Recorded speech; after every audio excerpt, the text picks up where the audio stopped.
یوم یجمع اللہ الرسل، جس دن اللہ تمام رسولوں کو جمع فرمائے گا۔ فَيَقُولُ مَاذَا أُجِبْتُمْ، پھر فرمائے گا تمہیں کیا جواب دیا گیا تھا۔ قَالُوا لَا عِلْمَ لَنَا، وہ عرض کریں گے ہمیں بالکل علم نہیں ہے۔ إِنَّكَ أَنْتَ عَلَّامُ الْغُیُوبِ، بے شک تو ہی تمام غیبوں کا جاننے والا ہے۔ آیت نمبر 109 سورۃ المائدہ۔ اب قرآن مجید میں اللہ تعالیٰ کا یہ اسلوب ہے کہ جب اللہ احکام شرعیہ بیان فرماتا ہے تو اس کے بعد اپنی ذات یا اپنی صفات کا ذکر فرماتا ہے، یا انبیاء علیہم السلام کے احوال اور ان کے اوصاف کا ذکر کرتا ہے، یا پھر جو قیامت کی حالات اور واقعات ہیں ان کا ذکر فرماتا ہے۔ تو پچھلی آیت میں کل کے بیان میں اگر آپ کو یاد ہو تو سفر میں وصیت کے اوپر گواہ بنانے کا ذکر تھا کہ سفر کے اندر گواہ بنانے کا کیا طریقہ ہے، اور گواہی میں یہ ضروری تھا کہ کسی قسم کی کوئی خیانت نہ ہو، اور اپنے کسی فائدے کی بنا پر گواہی کے اندر کوئی رد و بدل نہ کی جائے، اور نہ ہی اپنے رشتہ دار، دوست، احباب کی کسی قسم کی گواہی کے معاملے میں کوئی رعایت کی جائے۔ اب اس لیے اس کے بعد اب قیامت کا ذکر ہے، تاکہ انسان قیامت کے جو حالات ہیں یا اس دن کے جو واقعات ہیں، اس دن کی جو ہولناکی ہے اور خدا کے سامنے جو پیش ہونا ہے، تو اس کی ڈر سے انسان سچی گواہی دے اور گواہی کے اندر کسی طرح کی بھی خیانت نہ کرے۔ تو اب قیامت کا ذکر فرمایا کہ اللہ تعالیٰ رسولوں سے پوچھے گا، جس دن اللہ تمام رسولوں کو جمع فرمائے گا، پھر فرمائے گا تمہیں کیا جواب دیا گیا تھا، یعنی تمہیں تمہاری امتوں کی طرف سے کیا جواب دیا گیا تھا۔ تو وہ عرض کریں گے کہ ہمیں بالکل علم نہیں ہے، بے شک تو ہی غیبوں کا جاننے والا ہے۔ اچھا، اب انبیاء کرام کا یہ جو فرمانا ہے کہ ہمیں کچھ بھی علم نہیں ہے، ہمیں تو کچھ علم نہیں، جب اللہ پوچھے گا کہ تمہیں کیا جواب دیا گیا تھا، امتوں کی طرف سے تمہیں کیا جواب ملا تھا، تو وہ کہیں گے ہمیں تو کچھ بھی علم نہیں، انبیاء کرام جو ان سے سورۃ الاعراف کے اندر ہے، آیت نمبر 6 میں فَلَنَسْأَلَنَّ الَّذِينَ أُرْسِلَ إِلَيْهِمْ وَلَنَسْأَلَنَّ الْمُرْسَلِينَ، تو بے شک ہم ان لوگوں سے ضرور سوال کریں گے جن کی طرف رسولوں کو بھیجا گیا تھا، جن کی طرف رسولوں کو بھیجا گیا تھا، اور رسولوں سے بھی ضرور سوال کریں گے۔ اب قیامت کے دن کی بات ہو رہی ہے کہ جب تمام رسولوں کو جمع کیا جائے گا تو پھر ان سے اللہ تعالیٰ فرمائے گا کہ تمہیں کیا جواب دیا گیا تھا، تمہاری امتوں کی طرف سے تمہیں کیا جواب ملا تھا، تو وہ کہیں گے کہ ہمیں بالکل علم نہیں ہے۔ تو البتہ یہ سوال جواب تو وہاں پر ہے، جیسے سورۃ الاعراف کی یہ والی میں نے آیت آپ کے سامنے بھی بیان کی، فَوَرَبِّكَ لَنَسْأَلَنَّهُمْ أَجْمَعِينَ عَمَّا كَانُوا يَعْمَلُونَ، سو آپ کے رب کی قسم ہم ان سے ضرور سوال کریں گے ان سب کاموں کے متعلق جو وہ کرتے تھے۔ اچھا، اب بظاہر ان آیات سے تو یہ معلوم ہوتا ہے کہ نبیوں کو علم نہیں تھا کہ ان کی امتوں نے ان کو کیا جواب دیا، کیونکہ دیکھیں نا اس آیت کے اندر وہ قَالُوا لَا عِلْمَ لَنَا، وہ عرض کریں گے کہ ہمیں تو علم ہی نہیں ہے کہ انہوں نے کیا جواب دیا۔ تو بظاہر ان آیات سے کیا معلوم ہوتا ہے کہ انبیاء علیہ السلام کو علم نہیں تھا کہ ان کی امتوں نے ان کو کیا جواب دیا۔ اچھا، دوسری آیات سے یہ معلوم ہوتا ہے، قرآن کریم کے اندر ہی کچھ آیات ایسی ہیں کہ انبیاء کو تو سارا کچھ معلوم ہے۔ انبیاء کرام تو اپنی امتوں کے اعمال کے متعلق بھی گواہی دیں گے۔ تو پھر سوچنے کی بات ہے نا کہ یہاں وہ یہ کیسے کہہ رہی ہیں کہ ہمیں تو کچھ معلوم ہی نہیں کہ ہمیں ان امتوں نے کیا جواب دیا تھا۔ جیسے کہ سورۃ النساء کے اندر وَكَيْفَ إِذَا جِئْنَا مِنْ كُلِّ أُمَّةٍ بِشَهِيدٍ وَجِئْنَا بِكَ عَلَى هَؤُلَاءِ شَهِيدًا، اس وقت کیا حال ہوگا جب ہم ہر امت میں سے ایک گواہ لائیں گے، اور اے رسول مکرم ہم آپ کو ان سب پر گواہ بنا کر لائیں گے۔ تو اصل میں اس کا جو جواب ہے وہ یہ ہے کہ انبیاء کرام کو یقیناً اپنی امتوں کے احوال اور ان کے دیے ہوئے جوابات کا علم ہے انبیاء کرام کو، اور جب ہی وہ ان کے متعلق اگر ان کو علم نہ ہو تو پھر وہ گواہی کیسے دیں گے اپنی امتوں کے اعمال کے اوپر، کیسے گواہی دیں گے؟ اس کا مطلب ہے کہ انبیاء کو علم ہے، ساری بات یہ ہے۔ تو پھر انہوں نے یہاں یہ کیوں کہا کہ وہ عرض کریں گے کہ ہمیں بالکل معلوم نہیں، ہمیں علم نہیں ہے؟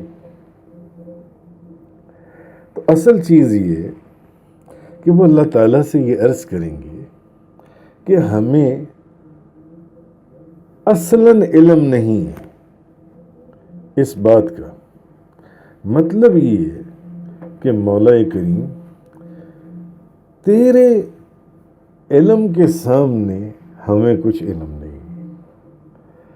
تیرا غیر متناہی ہی علم ہے، تیرے علم کے سامنے ہمارا علم کچھ جو تو جانتا ہے، تو ہم سے زیادہ بہتر جانتا ہے انہوں نے ہمیں کیا جواب دیے تھے۔ انہوں نے گو کہ ہمیں معلوم ہے مگر تیرے علم کے سامنے ہمارا علم۔ تو حضرت ابن عباس رضی اللہ تعالی عنہ نے فرمایا کہ اس کا مطلب یہ ہے کہ ہمیں اس کے سوا اور کسی بات کا علم نہیں ہے، یعنی یہ اللہ تعالیٰ کی شان جلالت، اللہ تعالیٰ کی جو اس کا علم اس کے سامنے، حضرت ابن عباس فرماتے ہیں کہ اس کا مطلب یہ ہے کہ ہمیں اس کے سوا اور کسی بات کا علم نہیں ہے کہ تو ہم سے زیادہ جاننے والا ہے، تجھے سب پتہ ہے، تو جانتا ہے۔ مولانا سید محمد نعیم الدین مراد آبادی انہوں نے بھی اس کا جواب دیا۔ وہ کہتے ہیں کہ انبیاء کا یہ جو جواب ہے یہ ان کے کمال ادب کی شان کو ظاہر کرتا ہے۔ گو کہ ان کو علم ہوگا، ان کو علم ہے، قرآن سے وہ آیات ثابت کرتی ہیں کہ وہ اپنی امتوں کے اعمال سے بھی واقف ہیں۔ تو یہ ان کے کمال ادب کی شان ظاہر کرتا ہے کہ اللہ کی بارگاہ میں کہ وہ علم الہی، اللہ کے علم کے حضور اپنے علم کو اصلاً نظر میں ہی نہیں لائیں گے۔ تیرے علم کے سامنے ہمارے علم کی کوئی کیا حقیقت ہے، اور قابل ذکر قرار نہ دیں گے، اور معاملہ اللہ کے علم و عدل پر چھوڑ دیں گے، فرما دیں گے۔ تو یہ چیز اصل میں اللہ پاک نے فرمائی کہ جب وہ کہیں گے، ورز کریں گے ہمیں بالکل علم نہیں، قالوا لا علم لنا انک انت علام الغیوب، بے شک تو ہی تمام غیبوں کا جاننے والا ہے۔ آیت نمبر 110، اذ قال اللہ یا عیسی ابن مریم اذکر نعمتی علیک وعلی والدتک، جب اللہ فرمائے گا اے عیسیٰ ابن مریم تم اپنے اوپر، اپنی اور اپنی ماں کے اوپر، اے عیسیٰ اپنے اوپر اور اپنی ماں کے اوپر میرے احسان کو یاد کرو. اللہ فرمائے گا، جب اللہ فرمائے گا جب میں نے اذ ایدتک بروح القدس، جب میں نے روح القدس سے تمہاری مدد کی، تکلم الناس فی المہد وکہلا، تم گہوارے میں بھی لوگوں سے کلام کرتے تھے اور پختہ عمر میں بھی. وَإِذْ عَلَّمْتُكَ الْكِتَابَ وَالْحِکْمَةَ وَالتَّوْرَاةَ وَالْإِنْجِیلَ، اور جب میں نے تمہیں کتاب، حکمت، تورات اور انجیل کا علم عطا فرمایا. اللہ تعالیٰ اپنے احسانات حضرت عیسیٰ علیہ السلام کو بتا رہے ہیں. وَإِذْ تَخْلُقُ مِنَ الطِّينِ كَهَيْئَةِ الطَّيْرِ بِإِذْنِي فَتَنفُخُ فِيهَا فَتَكُونُ طَيْرًا بِإِذْنِي وَتُبْرِئُ الْأَكْمَحَ وَالْأَبْرَصَ بِإِذْنِي، اور جب تم میرے حکم سے مٹی کے پرندے کی صورت بناتے تھے، پھر تم اس میں پھونک مارتے تھے تو وہ میرے حکم سے پرندہ ہو جاتی تھی، اور تم میرے حکم سے مادرزاد اندھوں اور برس کے مریضوں کو درست کرتے تھے. وَتُبْرِئُ الْأَكْمَحَ وَالْأَبْرَصَ بِإِذْنِي وَإِذْ تُخْرِجُ الْمَوْتَىٰ بِإِذْنِي، اور تم میرے حکم سے مردوں کو نکالتے تھے، مردوں کو. وَإِذْ كَفَفْتُ بَنِي إِسْرَائِيلَ عَنْكَ إِذْ جِئْتَهُمْ بِالْبَيِّنَاتِ فَقَالَ الَّذِينَ كَفَرُوا مِنْهُمْ إِنْ هَٰذَا إِلَّا سِحْرٌ مُّبِينٌ، اور میں نے ہی تم کو بنی اسرائیل سے بچایا. یاد کرو یہ ساری چیزیں جب تم ان کے پاس روشن معجزات لے کر گئے. ان میں سے کافروں نے کہا کہ یہ کھلے ہوئے جادو کے سوا اور کچھ بھی نہیں ہے، ماں سوائے جادو کے یہ اور کچھ بھی نہیں ہے. اچھا، اب پیچھے اللہ تعالیٰ نے قیامت کے دن کی ایک صفت بیان کی کہ اللہ تعالیٰ نبیوں سے سوال کرے گا کہ بتاؤ تمہاری امتوں نے تمہیں کیا جواب دیا تھا. اب اس اگلی آیت میں اس دن کی ایک اور صفت بیان کی جا رہی ہے کہ اس دن اللہ تعالیٰ خصوصاً حضرت عیسیٰ علیہ السلام سے کلام فرمائے گا اور انہیں اپنی نعمتیں یاد دلائے گا. حضرت عیسیٰ علیہ السلام سے قیامت والے دن خصوصی کلام فرمائے گا اور ان کو اپنی نعمتیں یاد دلوائے گا. مقصد کیا ہے؟ مقصد عیسائیوں کی مذمت کرنا ہے کہ اللہ تعالیٰ نے حضرت عیسیٰ علیہ السلام کے واسطے سے ان عیسائیوں کے اوپر اتنے احسانات فرمائے اور ان کی اتنی فرمائشیں پوری فرمائیں، مگر پھر بھی انہوں نے اللہ کے ساتھ کفر کیا. عیسیٰ علیہ السلام کی وجہ سے، ان کے واسطے سے، ان کی برکت سے ان کے اوپر اتنے احسانات فرمائے، مگر انہوں نے پھر بھی اللہ کے ساتھ کفر کیا اور شرک کیا اللہ کے ساتھ. جو دوسری امتیں تھیں حضرت عیسیٰ علیہ السلام سے پہلے، انہوں نے تو صرف اپنے نبیوں کا کفر کیا تھا، یعنی انکار کیا تھا. انہوں نے تو صرف اپنے نبیوں کا انکار کیا تھا اور اپنے نبیوں کی شان میں گستاخیاں یا بے ادبیاں کی تھیں.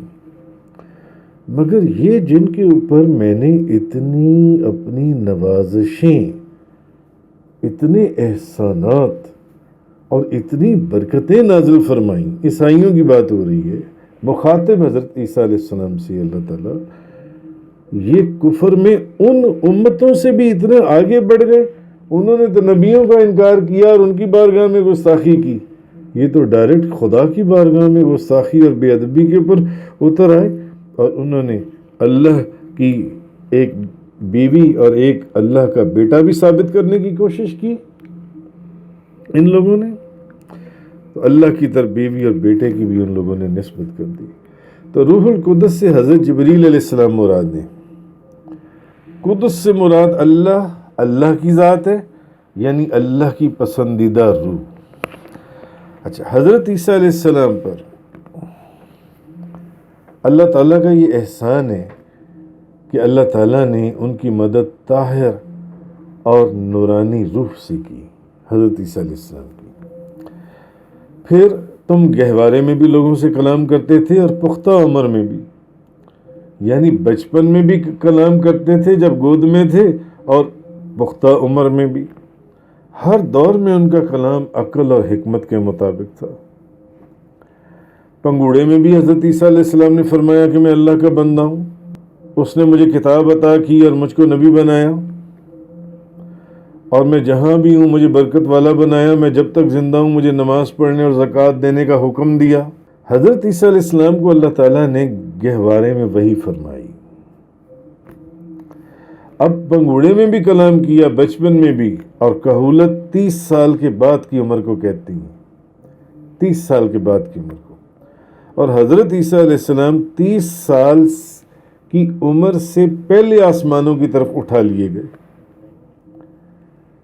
پنگوڑے میں بھی کلام کیا اور 30 سال کی عمر سے پہلے ان کو آسمانوں کی طرف اٹھا لیا گیا۔ اب جب کئی ہزار سال بعد زمین پر ان کا نزول ہوگا تب وہ اس وقت پختہ عمر کے ہوں گے، اور یہ بھی ان کا معجزہ ہے کہ کئی ہزار سال کے بعد بھی وہ پختہ عمر کے اندر نزول فرمائیں گے، اور وہ صرف کہولت یعنی وہ بوڑھے نہیں ہوں گے، پختہ عمر کی حالت میں کلام کریں گے جب دوبارہ نازل ہوں گے، جب دوبارہ تشریف لائیں گے۔ اور جب میں نے تم کو کتاب، حکمت، تورات اور انجیل کا علم عطا فرمایا، انجیل کا علم دیا۔ اب ایک قول یہ ہے کہ اس سے مراد حضرت عیسیٰ علیہ السلام کو نازل شدہ کتابوں کا، جو نازل شدہ کتابیں اور صحائف تھے ان کا علم اور ان کے اندر جو اسرار تھے ان کا فہم عطا فرمایا حضرت عیسیٰ علیہ السلام کو۔ پھر یاد کرو جب تم میرے حکم سے مٹی سے پرندے کی صورت بناتے تھے، پھر تم اس میں پھونک مارتے تھے اور وہ میرے حکم سے پرندہ ہو جاتی تھی۔ مٹی سے تم میرے حکم سے مادرزاد اندھوں اور برس کے مریضوں کو تندرست کر دیتے تھے۔ اور ایک قول میں ہے کہ لوگوں نے حضرت عیسیٰ علیہ السلام سے کہا کہ اگر آپ اپنے دعوے میں سچے ہیں تو ہمارے لیے چمگادڑ بنا دیں اور اس میں روح ڈال دیں۔ حضرت عیسیٰ علیہ السلام نے مٹی اٹھائی، اس مٹی سے ایک چمگادڑ بنائی، اس میں پھونک ماری تو وہ اڑنے لگی آسمانوں کے اوپر، وہ چمگادڑ جانسی ہے۔ تو چمگادڑ کو بنانا اور اس میں پھونک مارنا یہ حضرت عیسیٰ علیہ السلام کا کام تھا، اور اس کو پیدا کرنا یہ اللہ تعالیٰ کا فعل تھا، اس کو زندہ کر دینا اللہ کے حکم سے۔ حضرت عیسیٰ علیہ السلام کو یہ جو پھر تم میرے حکم سے مردوں کو نکالتے تھے، یعنی تم میرے حکم سے مردوں کو زندہ کر کے قبروں سے باہر نکال دیتے تھے۔ جب تم اللہ سے دعا کر کے مردے سے یہ کہتے تھے کہ اللہ کے اذن سے اپنی قبر سے باہر آ، تو ہر جگہ پر اللہ نے کیا فرمایا؟ میرے حکم سے، تینوں جگہوں پر میرے حکم سے، میرے حکم سے۔ معلوم ہوا کہ یہ اللہ کے نبی ولی جو کام بھی کرتے ہیں یہ اللہ کے اذن سے کرتے ہیں، اللہ سے حکم سے، اللہ کے حکم سے کرتے ہیں۔ ان کو یہ طاقت یا یہ تصرف اللہ نے عطا فرمایا ہوتا ہے، وہ اپنی کوئی ذاتی طاقت سے اس کو زندہ نہیں کرتے، اللہ نے ان کو یہ علم عطا فرمایا ہوتا ہے۔ اور میں نے ہی تمہیں بنی اسرائیل سے بچایا، جب تم ان کے پاس روشن معجزات لے کر گئے تو ان میں سے کافروں نے کہا کہ یہ تو کھلے ہوئے جادو کے سوا کچھ بھی نہیں، یہ تو جادو ہے، کافروں نے کہا۔ تو جب تم بنی اسرائیل کے پاس اپنی نبوت، رسالت پر دلائل اور معجزات لے کر گئے تو انہوں نے تمہیں جھٹلا دیا اور تم پر تہمت لگائی کہ تم تو جادوگر ہو، برس والے کو ٹھیک کر دیتے ہو، مادرزاد اندھے کو ٹھیک کر دیتے ہو، مٹی کا پرندہ بنا کر پھونک مارتے ہو وہ ہوا میں اڑنا شروع کر دیتا ہے، مردے کو زندہ کر کے قبر سے باہر نکال دیتے ہو۔ انہوں نے کہا تم بجائے اس کی کہ ان کی نبوت اور رسالت کا اقرار کرتے الٹا کہنے لگے تم تو ہو ہی جادوگر، تم تو جادو کرتے ہو۔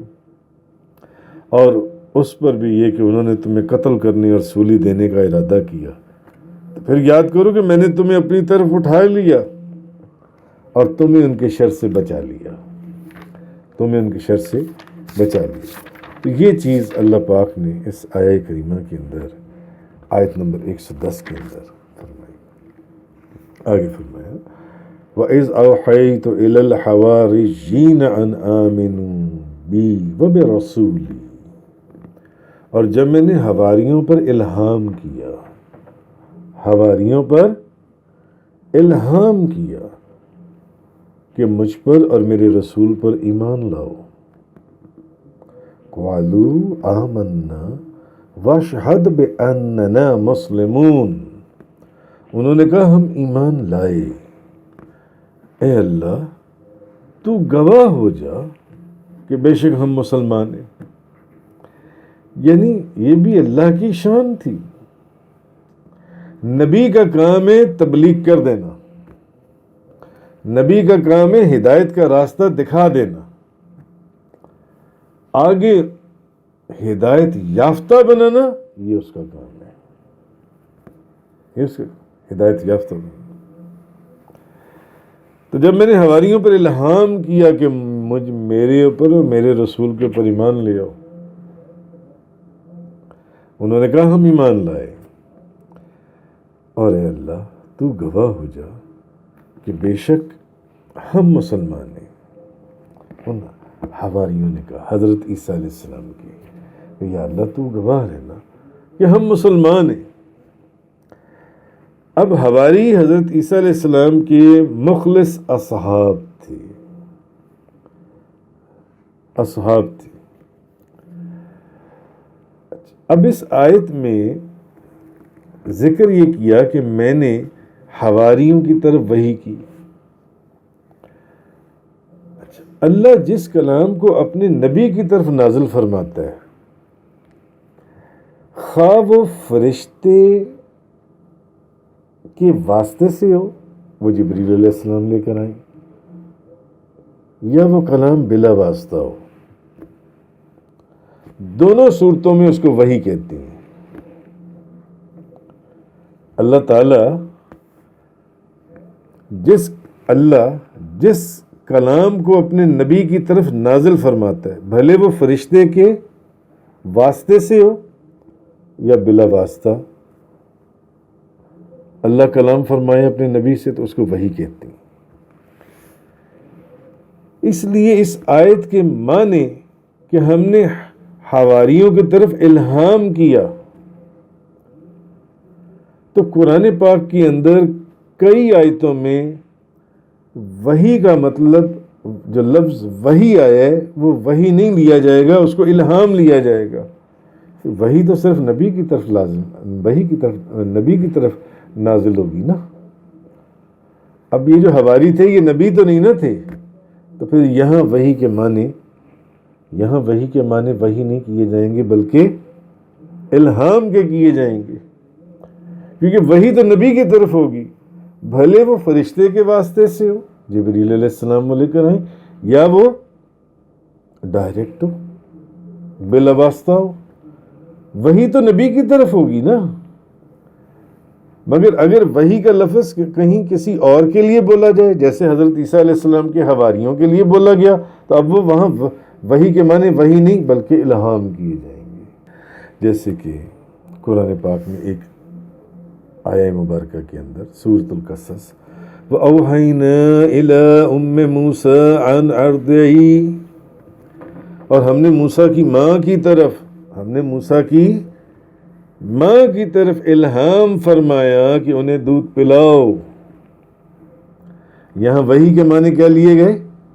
الہام کے، کیونکہ وہ نبی تو نہیں نہ تھیں، تو الہام کے ہم نے موسیٰ کی ماں کی طرف الہام کیا کہ انہیں دودھ پلاؤ۔ پھر شہد کی مکھی والا واقعہ وَأَوْحَىٰ رَبُّكَ إِلَى النَّحْلِ أَنِ اتَّخِذِي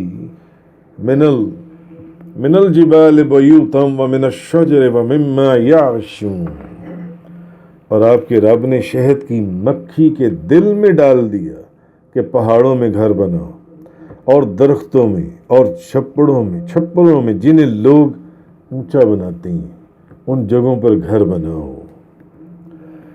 تو اللہ تعالیٰ نے حواریوں کے دل میں ڈالا کہ وہ عیسیٰ علیہ السلام پر ایمان لائیں، سو وہ ایمان لے آئے۔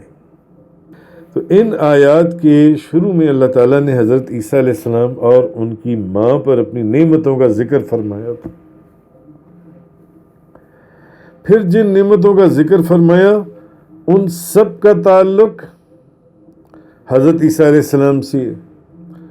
پہلے ان نعمتوں کا ذکر فرمایا کہ جو نعمتیں آپ پر اور آپ کی ماں کے اوپر کی، مگر جب ان نعمتوں کا ساروں کا ذکر کیا تو وہ نعمتیں ساری حضرت عیسیٰ علیہ السلام کے اوپر تھیں، جو میں نے ابھی ساری آپ کے سامنے بیان کی۔ تو اصل میں بیٹے کو جو بھی شرف اور جو بھی مقام ملتا ہے، بیٹے کو جو بھی شرف، جو مقام، جو عزت، جو درجہ، وہ اس کی ماں کے لیے بھی عزت کا باعث ہوتا ہے۔ اس لیے فرمایا یاد کر جو تم پر اور تمہاری ماں کے اوپر میں نے جو ان سے نعمتیں، تو یہ نعمتیں حضرت عیسیٰ علیہ السلام پر بھی ہیں اور ضمناً یا بالواسطہ ان کی ماں کے اوپر بھی ہیں، گو کہ کی ساری حضرت عیسیٰ علیہ السلام کے اوپر۔ تو جو بزرگی، جو مرتبہ، جو مقام بیٹے کو ملتا ہے، وہ حصہ ماں باپ کے حصے میں بھی آتا ہے۔ یہ چیز اللہ تعالیٰ نے اس آیت کریمہ میں، تو وہ بولے، اور جب میں نے حواریوں پر الہام کیا مجھ پر اور میرے رسولوں پر ایمان لاؤ، قالوا آمنا واشہد بأننا مسلمون، انہوں نے کہا ہم ایمان لائے، اے اللہ تو گواہ ہو جا کہ بے شک ہم مسلمان ہیں۔ صدق اللہ تعالی واللہ رسول اللہ صلی اللہ علیہ وسلم۔ تفسیر قرآن کا یہ لیکچر انگلش میں سننے کے لیے براہ کرم ڈسکرپشن میں موجود لنک پر کلک کریں۔